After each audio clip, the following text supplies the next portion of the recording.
this section, we are going to study work, energy, power, and we are going to do some exercises. Let's start with a quick review. First of all, the concept of work. Let's remember that work is a product of the force and the distance traveled in the direction of the force. As we can see in the image, we have this woman that is pulling a box in order to move it horizontally, but she is applying the force in a direction that is not parallel with the horizontal, it's making an angle. When the force applied is making an angle with the horizontal, remember that we have to separate, or we have to find the components of the force. We have two components, the force along the x-axis and the force along the y-axis. Because the box is moving horizontally, the only component that produces work is the component Fx, the component in the horizontal axis. You know already that because of the trigonometry, we can find Fx multiplying the force exerted times cosine of the angle. So this force Fx is considered here. And because work is the force through a distance, we consider the distance that the object moves. The next concept that we have to remember is energy. In this case, we are studying mechanical energy.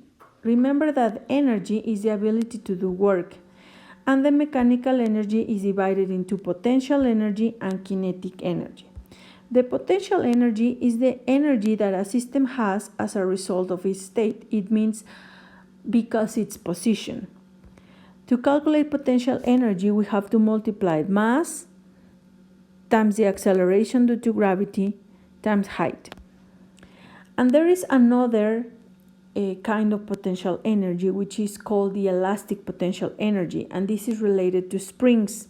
In a spring, we have to consider the constant of elasticity. That's why in the formula we are going to multiply 1/2 times the constant of the spring times the distance or the displacement squared. In the case of the kinetic energy, well, the kinetic energy is the energy a body has as a result of its motion. And to calculate kinetic energy, we have to multiply 1/2 times the mass times its velocity squared. And what is the relation between work and energy? Well, let's remember that work is the change in kinetic energy. Remember that the symbol delta means change, and it means that we have to subtract the final condition minus the initial condition. Then work is going to be the final kinetic energy minus the initial kinetic energy. If we substitute the formula, we're going to have that work is going to be 1/2 of the mass times the final velocity squared minus 1/2 of the mass times the initial velocity squared. In some problems, we're going to find that we don't have work.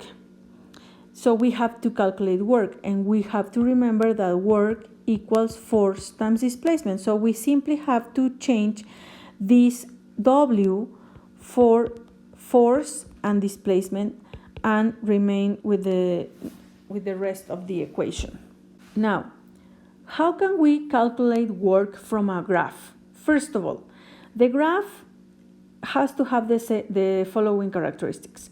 In the x-axis, we have to find the displacement, and in the y-axis, we have to find the force. The work done by a force is the area under the graph. It means this, the area under the graph that shows the variation of the magnitude of the force with the distance traveled. So, if you have to calculate the force from a graph, you have to calculate the area. Remember, in order to calculate, this is an easy area because the area of a triangle equals base times height over 2. Now, let's do an example. A block of mass of 2.5 kilograms slides on a rough horizontal surface. The initial speed of the block is 8.6 meters per second. It's brought to rest after traveling a distance of 16 meters. Determine the magnitude of the frictional force. So, first of all, we are going to make a sketch of the situation. So we have a block that is going to slide horizontally. Remember that we represent the motion to the right to make our calculations easier. The mass of this block is 2.5 kilograms, right? So the problem says that this block is going to slide 16 meters, okay? But we have to consider that there is an initial velocity, and at the end is going to be at rest. It means that the final velocity is going to be 0. Subtracting the information that we have from the problem, we have that the mass is 2.5 kilograms,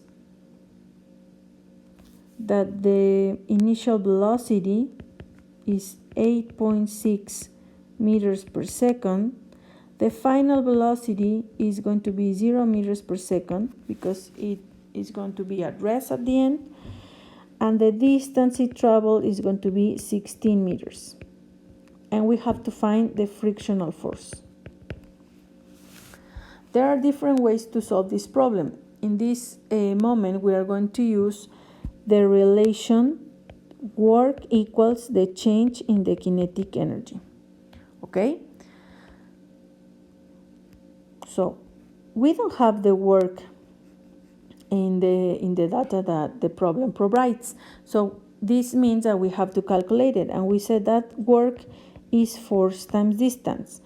Because the object is moving horizontally, there is no angle. Or the angle is 0. Therefore, cosine of the angle is going to be 1 and doesn't affect our formula. Then we're going to consider the change in the kinetic energy.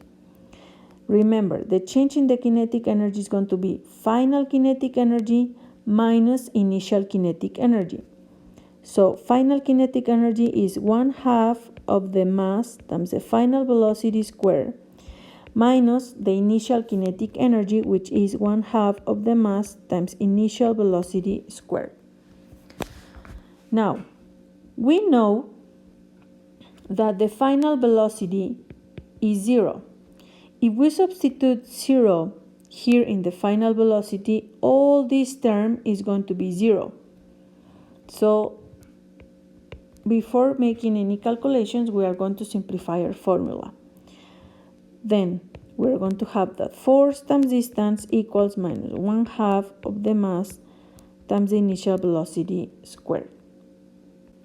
Now, we have to consider that we want to find the frictional force. This is going to be our frictional force.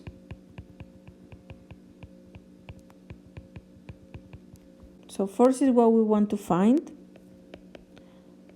The distance is 16, and this is equal to minus 1/2 of the mass, which is 2.5 kilograms, times the initial velocity squared. Remember the square.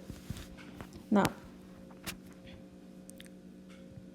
rearranging the values, we are going to have this 16 times force, we don't know the force, and we're going to make the multiplication. This is going to be 92.45. Now, let's consider that in this part, we have only 2 significant figures. So at the end, we're going to have 2 significant figures here, but I'm not finished with the calculations. So I have to clear F. In order to clear F, I'm going to divide both sides over 16. Now I can cancel this, and then I'm going to have that F equals minus 92.45 over 16. Remember that this answer has to be in 2 significant figures, and then the denominator has 3 significant figures. So making the division, we have that this is rounding to 2 significant figures is minus 5.8 newtons. and this is the magnitude of the frictional force.